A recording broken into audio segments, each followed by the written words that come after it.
ఈ మాంసం నేను ముందుగా ఆవగాలు పెట్టుకున్నాను. ఇది డైరెక్ట్ ఇంకా కలిపి పెట్టుకుందాం. అలాగే ఒక ఉల్లిగడ్డ, ఒక 2 పచ్చిమిర్చి వేసుకున్నాను. దీంట్లోనే కొంచెం పసుపు,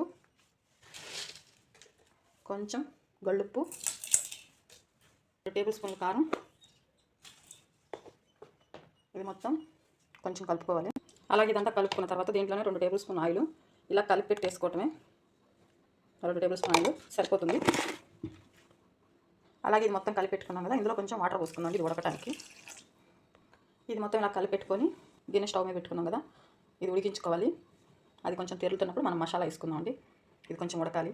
పెట్టుకున్న అల్లం చిన్నగా పేస్ట్, ధనియాల పొడి, కొబ్బరి మొత్తం వేసుకోవాలి. ఇలా ఉడుకుతున్నప్పుడు మాత్రమే వేయాలి. తను ఇలాగే చేసిద్ది, నేను కూడా అలాగే చేశాను.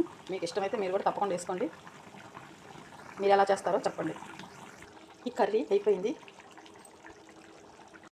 కర్రీ అయిపోయింది అని చూద్దామండి.